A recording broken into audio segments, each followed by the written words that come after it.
नमस्कार प्रेक्षकांनो, आजच्या एपिसोडमध्ये इथे आता अबोली म्हणत असते मनोजला की बघितलंस ना, तुझी बायको तर तुझ्या मुलाला एक नंबरचा क्रूर अमानुष व्यक्ती म्हणाली.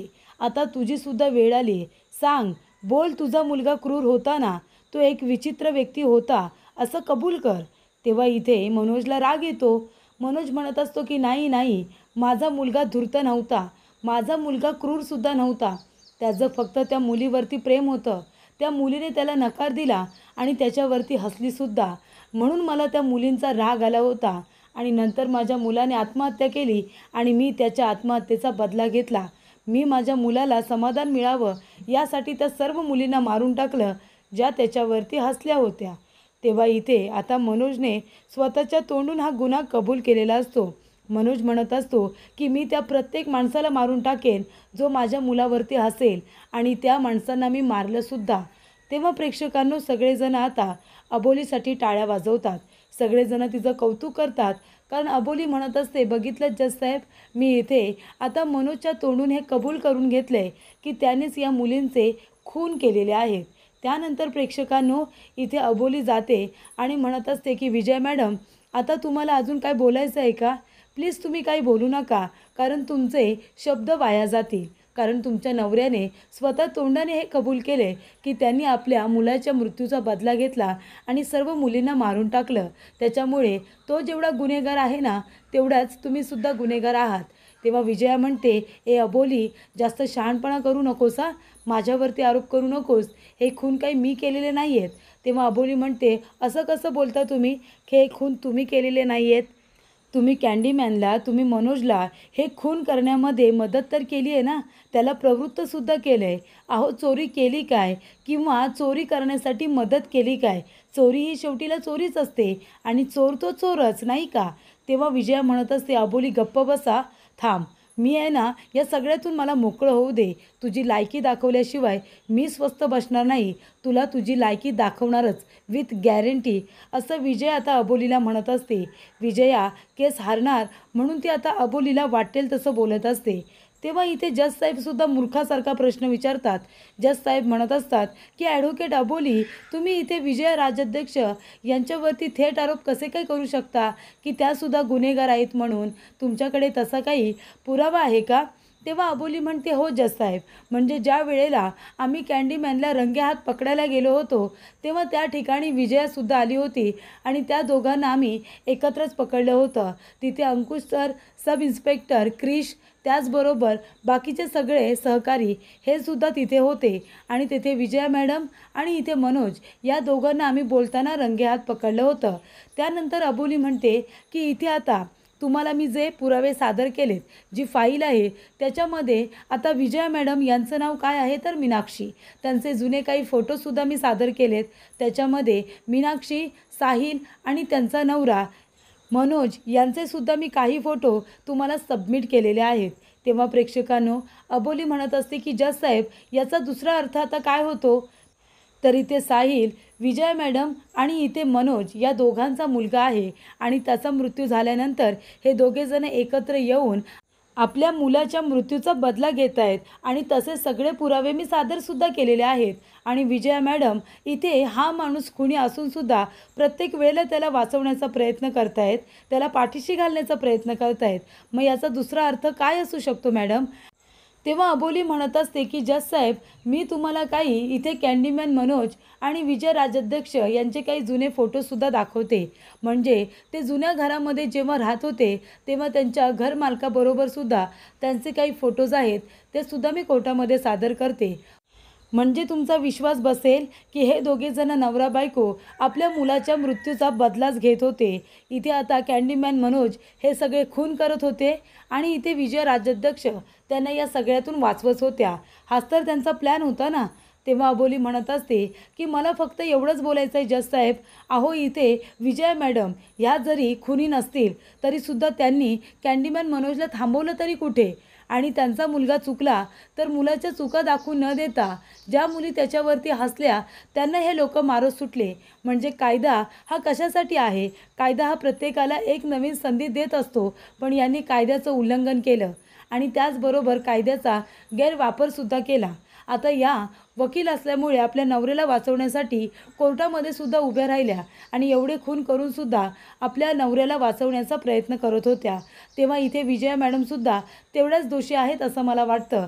त्याच्यामुळे त्यांनी काही चूकच केलेली नाही आहे असा त्याचा अर्थ होत नाही। त्याने आपल्या नवऱ्याला थांबवलंसुद्धा नाही आणि उलट या खुनामध्ये त्याला प्रत्येक वेळी साथसुद्धा दिली। तेव्हा इथे आता अबोली म्हणत असते, सगळे साक्षीदार पुरावे तुमच्यासमोर सादर केलेले आहेत। प्रत्येक आईवडिलांनी आपल्या मुलांना चांगले संस्कार दिले पाहिजे असं मला वाटतं आणि या दोघांनी तसं केलेलं नाही आहे। आपल्या मुलाला चुका न दाखवता त्यांनी प्रत्येक मुलीचा खून केला, हे चुकीचंच होतं। जज साहेब, इथे जमलेल्या प्रत्येक पालकाला मला हेच सांगायचं आहे की तुम्ही तुमच्या मुलांना चांगले संस्कार द्या।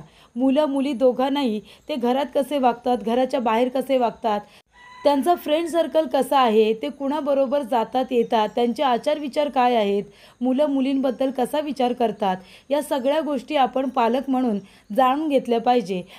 मुलांवरती आपण चांगले संस्कार केले पाहिजे, तरच ती मुलं चांगली घडतील असं मला वाटतं। आणि त्याचबरोबर विजया मॅडम आणि मनोज या दोघांनी तरी काय केलं, साहिल चुकीचा वागला पण त्याला कधीच त्याच्या चुकांची जाणीव करून दिली नाही की तू मुलीबरोबर असं का बोललास, का वागलास। एखादी मुलगी जर नाही म्हणाली तर ते इगोवरती घ्यायचं नसतं, तर आपण चांगला विचार केला पाहिजे, अभ्यासावरती लक्ष दिलं पाहिजे। काय चूक, काय बरोबर, काय वाईट, काय चांगलं, हे सगळं त्याला सांगायला पाहिजे होतं ना। यांनी तसं काही केलं नाही। उलट आपल्या मुलाला ज्या गोष्टीचा राग आला त्या गोष्टीचा राग यांनासुद्धा आला आणि मग यांनी काय केलं, यांनी आपल्या मुलाला न समजवता सगळ्या मुलींचा बदला घ्यायला सुरुवात केली। जर त्यांनी आपल्या मुलीला सांगितलं असतं किंवा आपल्या मुलाला सांगितलं असतं की बाबा रे असं वागू नकोस, या अशा वयांमध्ये इथे प्रेम करण्यापेक्षा आधी मैत्री करा, एकमेकांबरोबर मैत्री करा, चांगलं बोलणं चालणं ठेवा। मुलं वाईट मार्गाला जात नाही, त्यांना समजून सांगितलं पाहिजे। या वयेमध्ये मुलं चुकतात, नाही असं नाही, पण पालक म्हणून ती आपली जबाबदारी आहे की आपण आपल्या मुलांना योग्य वळणावरती आणलं पाहिजे। या दोघांनी तसं केलं नाही।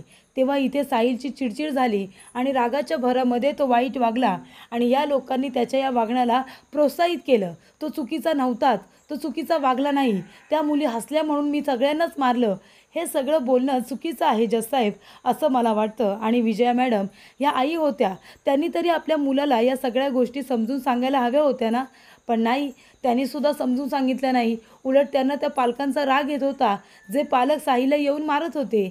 आणि मग कॅन्डीमॅन मनोज तर काय, मनोजला तर सगळ्याच मुली आता दोषी वाटायला लागल्या, कारण का, त्यांच्या मुलाला नकार दिला म्हणून। आता जर मुलीला साहिल आवडतच नसेल तर त्या होकार का देतील। मग आपण हे सांगितलं पाहिजे की प्रत्येक मुलगी तुला होकार देईल असं नाही, काही मुली तुला नकारसुद्धा देतील, ते पचवलं पाहिजे।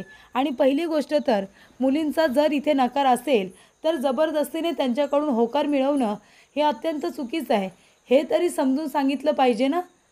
तेव्हा मी इथे बसलेल्या आणि बाकीच्या सर्वच पालकांना हेच सांगेन की तुम्ही आपल्या मुलांना चांगले संस्कार द्या। आपली मुलं मुली कशा पद्धतीने बाहेर वावरतात याच्यावरती लक्ष ठेवा, कारण ती आपलीसुद्धा जबाबदारी आहे। तेव्हा इथे अबोली म्हणते, आता मी केसकडे वळते जज साहेब, कोर्टामध्ये मी इथे विजय राज्याध्यक्ष आणि कॅन्डीमॅन मनोज यांच्या विरोधामध्ये सगळे पुरावे सादर केलेले आहेत। तर आता तुम्ही क्रूर मुलाच्या क्रूर बापाला फाशीची शिक्षा द्या असं मला वाटतं। जे काही पुरावे मी सादर केलेले आहेत ते सगळे तुम्ही पडताळून बघितलेलेच आहेत। त्याच्यामुळे तुम्ही आरोपी कॅन्डीमॅन मनोज आणि इथे विजया राज्याध्यक्ष यांना योग्य ती शिक्षा द्याल असं मी आता कोर्टाला विनंती करते।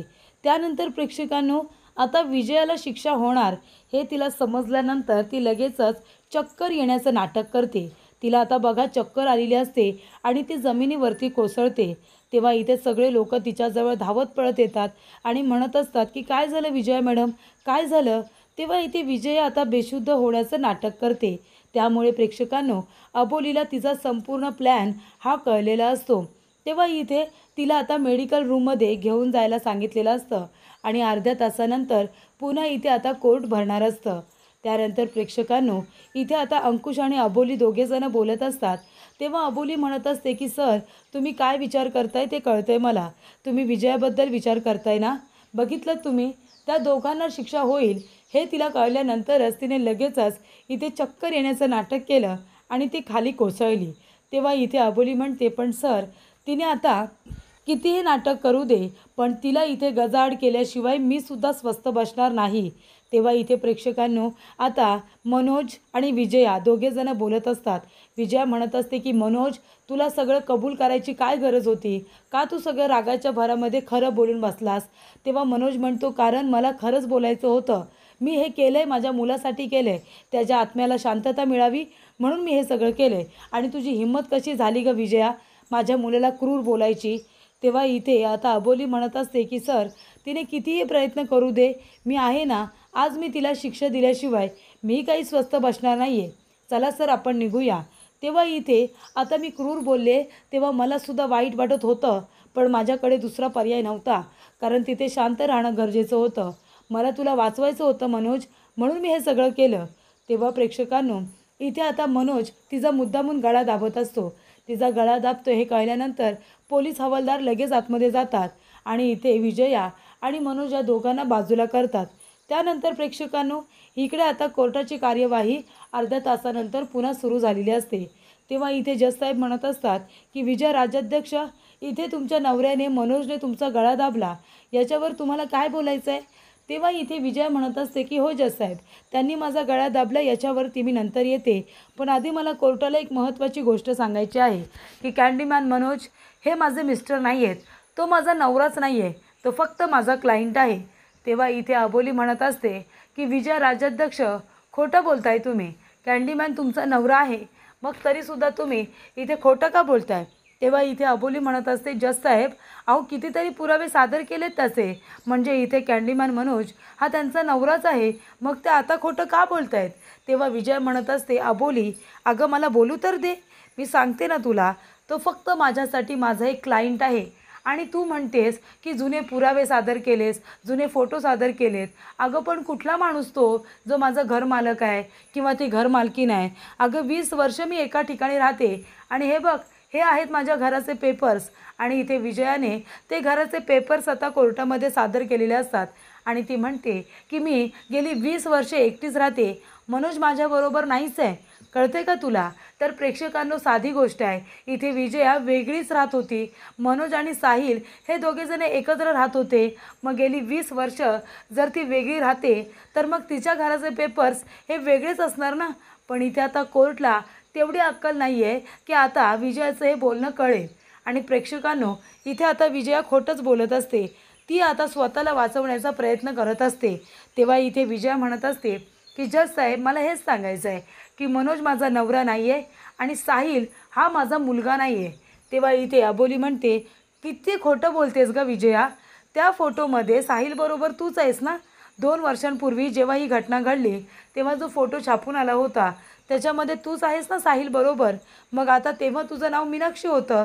तुझी घरमालक असू दे त्यांना तुझं नाव मीनाक्षी माहिती आहे, संचालक असू दे इथे आता बाळ सुधारगृहाचे त्यांनासुद्धा तुझं नाव मीनाक्षीच माहिती आहे. बाहेर तू सगळ्यांना तुझं नाव मीनाक्षी सांगतेस का? अगं मग एवढं सगळं असतानासुद्धा तू का बरं खोटं बोलतीयेस? तेव्हा इथे विजया म्हणत असते, अगं माझं नाव मीनाक्षी आहे, असं काही तुझ्याकडे पुरावा आहे का? सांग ना, आहे का काही पुरावा तुझ्याकडे? अगं तू इथे जे काही पुरावे सादर केलेस ते कुठून मॅनेज केलेस, कसे आणलेस मला माहिती नाही आहे. तेव्हा अबोली म्हणते, अच्छा म्हणजे ते तुझे घरमालक, त्याचबरोबर शाळेतल्या मॅडम असू दे किंवा संचालक असू दे, हे सगळे खोटं बोलत आहेत असं म्हणायचं आहे तुला? तेव्हा विजया म्हणते, हो मला असंच म्हणायचं आहे की ते सगळेजण माझ्या विरोधामध्ये खोटं बोलत आहेत, कारण मी काहीही केलेलं नाही आहे. मी फक्त एक वकील आहे जज साहेब आणि हा माझा क्लायंट आहे. जेव्हा याला वाटलं की हे प्रकरण आता त्याच्या अंगाशी येणार आहे तेव्हापासून हा माझ्या मागे लागला आहे की माझी केस घ्या, अबोली अंकुश मला सोडणार नाही, ते मला शोधण्याचा प्रयत्न करतायत आणि मग ते मला पकडतील आणि मला जेलमध्ये टाकतील. त्याच्यामुळे आता तुम्ही माझी केस घ्या आणि या सगळ्यातून मला निर्दोष सिद्ध करा. पण आता जज साहेब मला कळलं आहे की हा कॅन्डीमॅन यांनी खूप खून केलेत, यांनी खूप मोठे गुन्हे केलेत, याला तुम्ही आता अरेस्ट करा आणि त्याचबरोबर याला तुम्ही जन्मठेपेची काय फाशीची शिक्षा द्या. मला काहीही देणं घेणं नाही आहे, असं इथे आता विजया म्हणत असते. त्याआधी प्रेक्षकांनो विजया आणि मनोज यांचा प्लॅन झालेला असतो. मनोज विजयाला म्हणतो की त्या अबोलीने माझ्या विरोधामध्ये खूप पुरावे सादर केलेत आणि त्याच्यामुळे आता मी वाचणं शक्य नाही आहे. तेव्हा विजया म्हणते मी वाचवते ना तुला. तेव्हा इथे मनोज म्हणतो नाही ते शक्य नाही आहे. तेव्हा तुला आता एक काम करायचं आहे विजया, हे बघ मी कॅन्डीमॅन आहे, मी खून केलेत हे सिद्ध झाले, पण तू अजून मीनाक्षी हीच विजया आहेस हे सिद्ध झालेलं नाही आहे, कारण तुझ्याकडे त्या अबोलीकडे तसे पुरावे नाही आहेत आणि तुझी ओळख ही फक्त तू एकटीची सांग, इंडिव्हिज्युअल सांग. मी तुझा नवरा नाही आहे, साहिल तुझा मुलगा नाही आहे असं सांग. तू स्वतःला या सगळ्यातून वाचव, तुला सेफ कर. मी आता खडी फोडायला गेलो तरीसुद्धा चालेल, पण तू स्वतःला वाचव आणि आपल्या दोघांचा जो काही बदला आहे तो तू पूर्ण कर. तू अंकुश अबोलीला संपव. मी जरी नसेन तरीसुद्धा तू एकटी असशील ना तरीसुद्धा आपला बदला पूर्ण होऊ शकतो. तेव्हा विजया म्हणते मनोज अरे आपण दोघांनी मिळून हा प्लॅन सुरू केला होता ना, मग आता मी तुला एकट्याला कसं जाऊ देऊ. तेव्हा मनोज म्हणतो विजया प्लीज ऐकून घे, तू आता स्वतःला वाचव, मला जाऊ दे. माझ्या विरोधात त्या अबोलीने खूप पुरावे सादर केलेत आणि ही चिठ्ठी घे, याच्यामध्ये माझी शेवटची इच्छा आहे ती सुद्धा तुला पूर्ण करायची आहे असं आता मनोज म्हणत असतो. त्यानंतर प्रेक्षकांनो इथे आता विजया राजाध्यक्ष या म्हणत असतात की जज साहेब मला हेच सांगायचं आहे, साहिल फक्त माझ्यासाठी एक क्लायंटचा मुलगा होता आणि मनोज माझ्यासाठी फक्त क्लायंट आहेत. मी विजया राज्याध्यक्षच आहे, मी मीनाक्षी नाही आहे. तसे काही पुरावे सादर केलेत का तुम्ही? तुमच्याकडे काही पुरावा आहेत असा आयडिया आहे माझं नाव मीनाक्षी असल्याचा? आणि त्याचबरोबर पेपरमध्ये जी बातमी छापून आली त्याच्यामध्ये तरी माझं नाव कुठे मीनाक्षी आहे, तुम्हाला सापडलं का? आणि बाळ सुधारगृहामध्ये गेला होतात, शाळेमध्ये तुम्ही गेला होता साहिलच्या, तिथे तरी तुम्हाला माझा एखादा तरी फोटो सापडला का ॲडव्होकेट अबोली? नाही ना. तेव्हा अबोली म्हणत असते जज साहेब विजया राज्याध्यक्ष खोटं बोलत आहेत. तेव्हा इथे विजया म्हणते जज साहेब मी तुम्हाला खरी माहिती दिलेली आहे, माझा या माणसाची काही संबंध नाही आहे, या माणसाने हे खून केलेत, तुम्हाला हवी ती शिक्षा तुम्ही त्याला देऊ शकता असं आता विजया म्हणते. त्यानंतर प्रेक्षकांना पुढील भागामध्ये इथे आता मनवा मूर्ख मनवा अबोलीला म्हणत असते की आता ही केस तू जिंकली असशील, कारण ही केस तुझ्यासाठी जिंकणं सोपं होतं म्हणून ही केस तू जिंकलीस, कळते का तुला अबोली वहिनी? पण जेव्हा इथे सामना बरोबरीचा असेल ना, एखादी अशी केस ज्याच्यामध्ये आपण बरोबरीला असू, तेव्हा मी आणि विजया मॅडम आम्ही दोघीजणी मिळून तुला हरू की नाही बघच तू, अशी मूर्ख मनवा अबोलीला म्हणत असते. ज्या अबोलीने हिला नावारूपाला आणलं त्याच अबोलीला आता मनवा डोळे दाखवते. त्यानंतर प्रेक्षकांनो इथे आता घरी आल्यानंतर विजया मनोजने दिलेली चिठ्ठी वाचत असते. तेव्हा त्या चिठ्ठीमध्ये असं लिहिलेलं असतं की विजया तुला आपला बदला पूर्ण करायचा आहे, मला आता माझ्या गुन्ह्याची शिक्षा मिळाली पण तू इथे निर्दोष आहेस, त्याच्यामुळे तू एक काम कर, मला जेलमध्ये मरायचं नाही आहे, तू ये आणि मला मारून टाक, मला इथे सडत सडत मारायचं नाही आहे, मला एकदाच तू मुक्ती दे, तू येऊन आता जेलमध्ये मला मारून टाक असं मनोज म्हणालेला असतो. तेव्हा विजया जाते आणि आपल्या नवऱ्याला मारून टाकते. तेव्हा इथे अंकुश अबोलीला फोन करतो आणि सांगतो की विजयाने तिच्या नवऱ्याला मारलेलं आहे. तेव्हा अबोलीला खूप मोठा धक्का बसतो. ती म्हणते काय, त्या विजयाने असं का केलं? तेव्हा रमा म्हणत असते काय झालं अबोली? अबोली म्हणते आई अहो ती विजया, त्या विजयाने तिच्याच नवऱ्याला जाऊन जेलमध्ये मारून टाकलं.